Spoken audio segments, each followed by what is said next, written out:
नमस्कार. माझं नाव रवींद्र देशमुख. आमचा हा 2 BHK फ्लॅट आहे.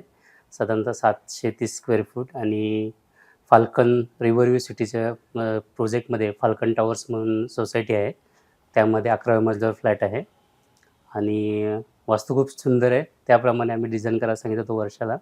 त्या हिशोबाने त्यांनी खूप छान डिझाईन केलेलं आहे इंटिरियर आणि ज्या काही गरजा आहेत आपल्या दैनंदिन गरजा त्या हिशोबाने व्यवस्थित डिझाईन करून दिलेलं आहे. नमस्कार, मी विनया देशमुख. साधारण 2 वर्षापूर्वी आम्ही हा फ्लॅट बुक केला. बाकीचे इंटिरियर आम्ही बघितले होते. त्यामुळे आम्हालाही वाटलं की आमचं असं काहीतरी सुंदर घर असावं. त्यामुळे आम्ही बरेच इंटिरियरचे कोटेशन्स मागवले होते. पण माझी बहीणच करत असल्यामुळं तिच्याकडे कम्फर्ट होता की ज्या काही गोष्टी आपण सांगू त्या व्यवस्थित होतीलच. म्हणून आम्ही तिला हे फायनल केलं. सुरुवातीला काही कल्पना येत नव्हती की कसं होणार आहे. म्हणजे पण जसं एक गोष्टी होत गेल्या तसं आयडिया झाली की कसं हॉल कसा असेल आणि बऱ्याचशा युनिक गोष्टी तिने यूज केल्या. जसं आपण एंटर केलं की तिथे किचनसाठी एक कपाट केलं हिडन. त्याप्रमाणे मग नेम प्लेट आणि आमची एक वॉल होती त्याप्रमाणे तिथे आम्हाला ते करायचं होतं. मग ते सगळ्यात शेवटचा भाग तो आम्ही तो फायनल होत होता की कसं काय करायचं आहे तिथे. मग शेवटी वॉलपेपर आणि ती शिवाजी महाराजांची मूर्ती, ती राजमुद्रा वगैरे त्या सगळ्या गोष्टी तिने सजेस्ट केल्या आपण कसं करू शकतो. मग त्या ह्याने आम्ही फायनल केल्या. साधारण 2 महिने लागले आमचं काम पूर्ण व्हायला. त्यानंतर आमच्या ज्या आयडियाज होत्या की त्या कुठे कशा बसवायच्या त्या तिने अगदी व्यवस्थित सांगितल्या. जसं आमचं आम्हाला किचनमध्ये 3 म्हणजे फ्रीज, डिशवॉशर आणि वॉशिंग मशीन असं एकाच ठिकाणी बसवायचं होतं. मग ती जागा कशी युटिलाइज करता येईल आणि प्रॉपर कसं त्या जागेमध्ये सगळं छान हे करता येईल तिने छान सजेस्ट केलं. त्याप्रमाणे आम्ही चेंजेस केले आणि आता तुम्ही बघताय आमचं स्वप्नातलं घर तयार झालंय आणि आम्हाला खूप आनंद आहे की हे छान झालंय आणि सगळ्यांचे अभिप्राय पण चांगले आहेत की छान झालंय घर म्हणून. बेडरूममध्ये जे कलर कॉम्बिनेशन यूज केलं होतं त्या वास्तुशास्त्राप्रमाणे तिने आम्हाला काही कलर सांगितले. त्या कलरप्रमाणे आम्ही ते चूज केलंय. त्यामध्ये बेडरूममध्ये मला माझं वर्कस्टेशन करायचं होतं. तेही प्रॉपर कसं बसवता येईल ते पण तिने त्या वास्तूच्या हिशोबाप्रमाणे तिने व्यवस्थित सांगितलं. त्याप्रमाणे दिशाप्रमाणे सांगितलं. वॉर्डरोब होता.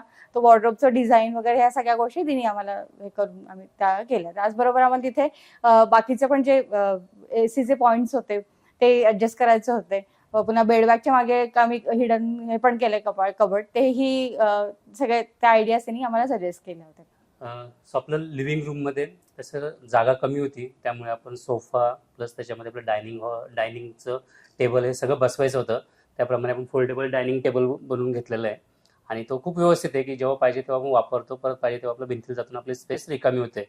त्यानंतर TV युनिटसुद्धा खूप छान प्रकारे हे केलेलं आहे, मॅनेज केलेलं आहे ज्याच्यामध्ये आपलं मिरर फिटिंग, त्यानंतर आपले बाकी वस्तू ठेवण्यासाठी सुद्धा कपाट खूप छान केलेलं आहे. त्यानंतर आपलं मंदिर सुद्धा त्यालाच अटॅच आहे जेणेकरून आम्हाला ती जागा वापरता आली आणि ओव्हरऑल आहे की तिथं मंदिराच्या समोर बसायला वगैरे जागा आहे की जिथं तुम्ही बसून पूजा वगैरे करू शकता.